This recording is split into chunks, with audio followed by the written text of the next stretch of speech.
Good morning and welcome to the Morning Scoop for Thursday, August 6th. This is your daily Buckeye fix. I'm Tom Orr.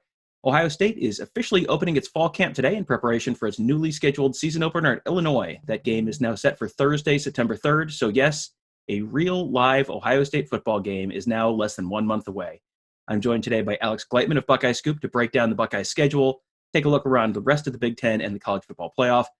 Alex, besides the fact that there is apparently going to be a season, the big news on the schedule is that the game against Michigan moving up to October.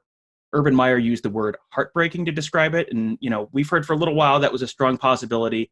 But, did it still look to you, it just looked kind of weird on the screen just to see that Ohio State and Michigan playing in October? Definitely was weird. That was the first thing that my eyes went to when I was looking at the schedule when it came out, is when is that Michigan game? Because I know that had been, could it be the first game? Could it be early in the season, the third game, something like that? And so what are we looking at here? It's the seventh game or something like that. But it's in October. It's in late October, and that's interesting. That's new. I am a little surprised that if they moved it, they didn't move it up a little bit earlier. But I would love to hear the explanation. The only thing I personally can think of, and this is just what everyone's been saying, is they made it late enough in the season where the teams would have a chance to kind of get their feet under them a little bit, but they made it early enough where they possibly could, if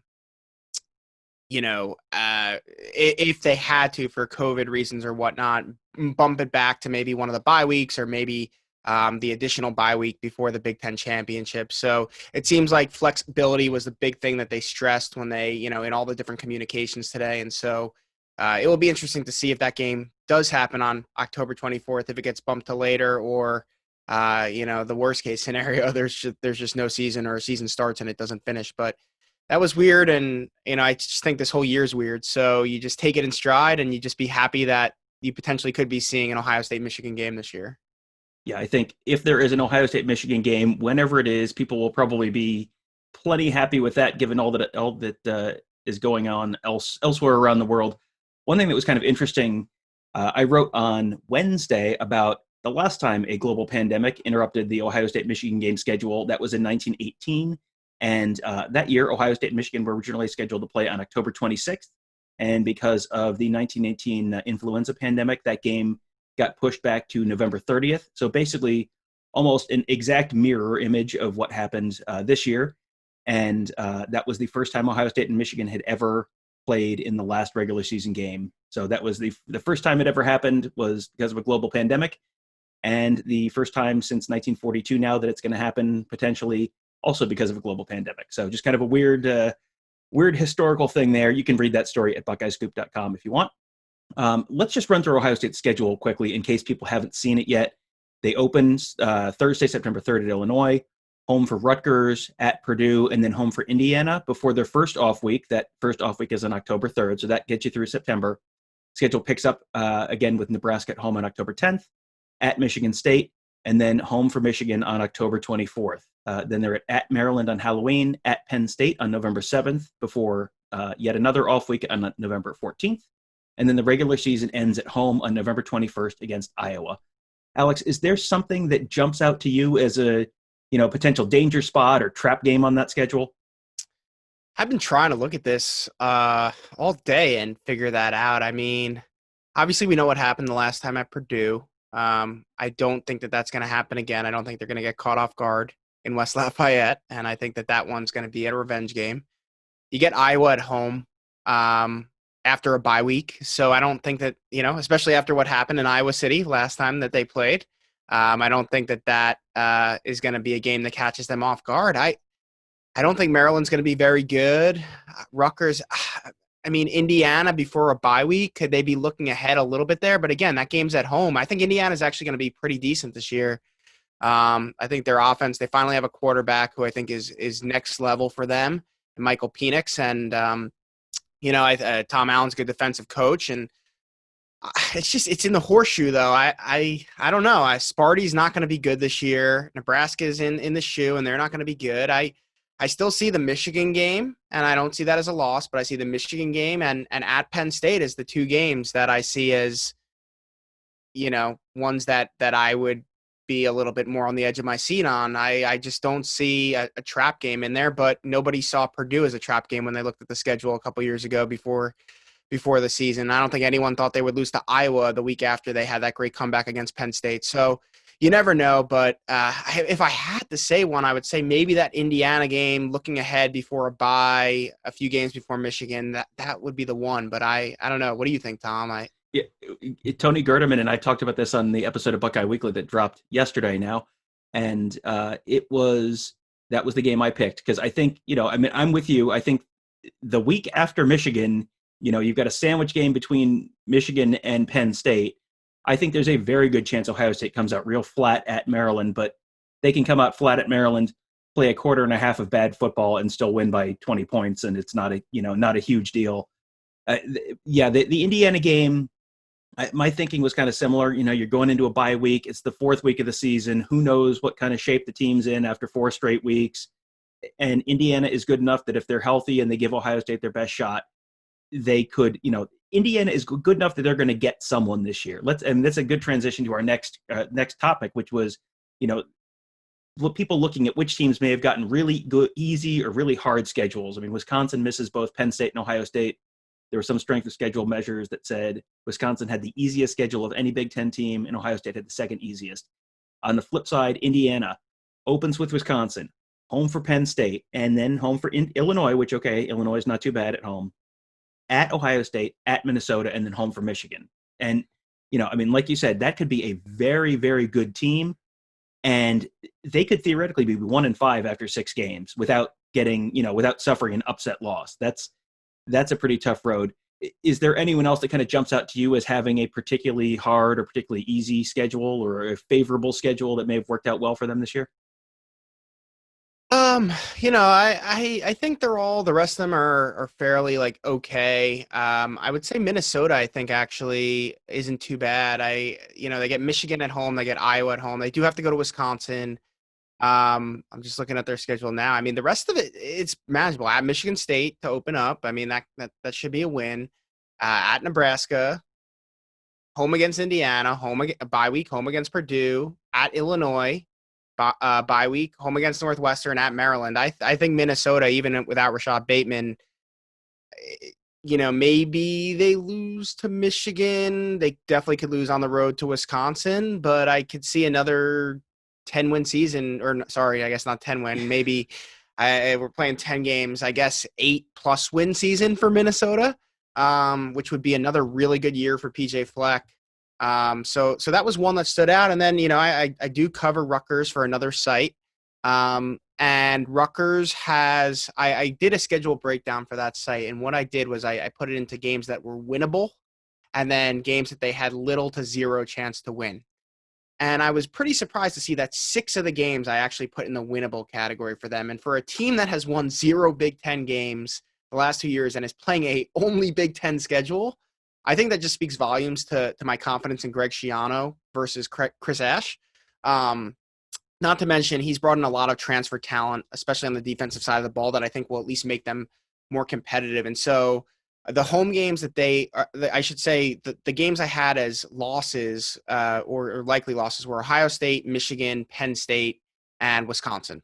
I think everyone could agree those 4 are going to be very hard for them to win, but they get Nebraska at home. They're at Maryland. Maryland's not that good. They're at Purdue. They're at Michigan State. So if they can find a way to get one of those teams on the road, then they're home against Indiana and home against Illinois. So I think home against Illinois, home against Nebraska are certainly winnable games. Indiana may be a little bit tougher this year. And then if they can maybe steal one against at Michigan State, at Purdue, or at Maryland, I mean, you could be looking at it's crazy to say this, that it's a good thing, but a 3-win Rutgers team. I mean, that would be a huge step up for that program. So those were 2 more that I think stood out outside of Wisconsin as being a little bit more manageable than some of the other, like the Indiana schedule, for example.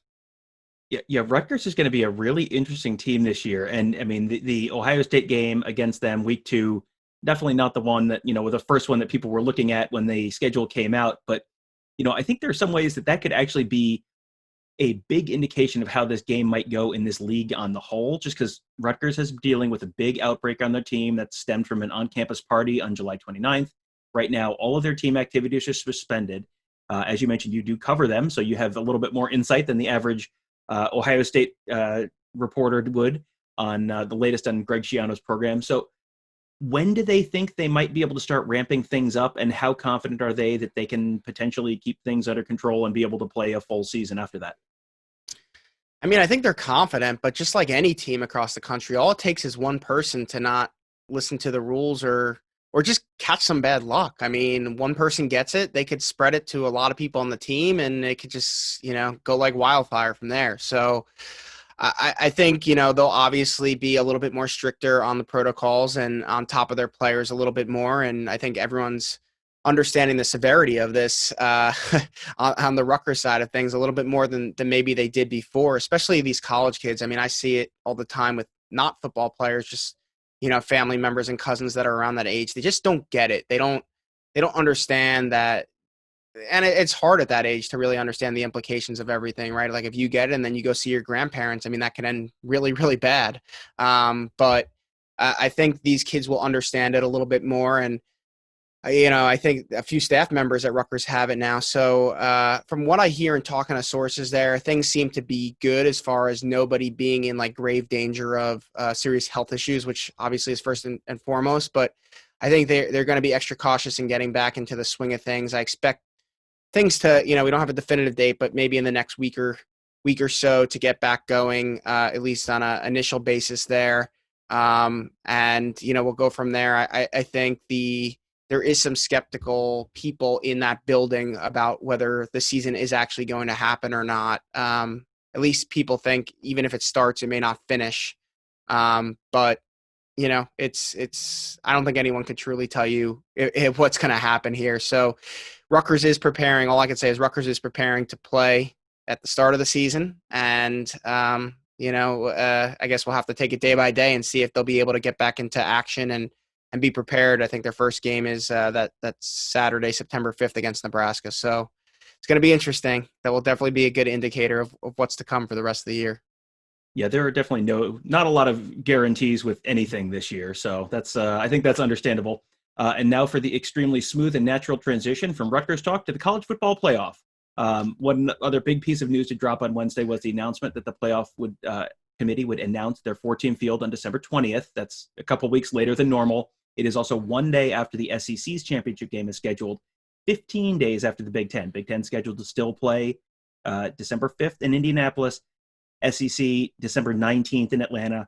Obviously, as we just said, all subject to change. The Big Ten could end up pushing back a week or two. That's not out of the realm of possibility. The semifinal games will be played January 1st in the Rose and Sugar Bowls, both with far shorter lead-in times. You've only got basically 11 days from when they announce them to when they're on the field. So that is definitely not the normal lead-in time to those college football semifinals. And those teams are only going to be there a few days before the game starts. That is no more media days, no more practicing for 6-7 days before the game. It sounds like they'll be there about 3 days before the game starts and go from there. The national title will be decided on Monday, January 11th in Miami.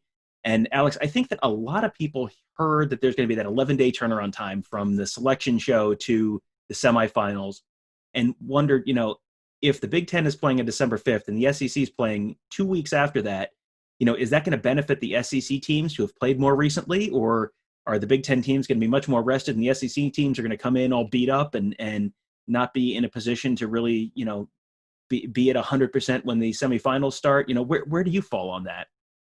Well, at first I thought you were going to go in the direction of, from a selection standpoint, does it benefit the SEC to play that late? And I was thinking about that. I mean, what have you done for me lately type of thing, top of mind. So that could be an interesting whole different conversation that we have. I think if Ohio State just takes care of business and wins the conference title with 0-1 losses, they should be in pretty good shape this year, given, who's on their team and how dominant they should be. But from, the perspective of, do you have an advantage playing closer to when those games are going to be played? I think it could go both ways. Some people would say they're a little bit more fresh.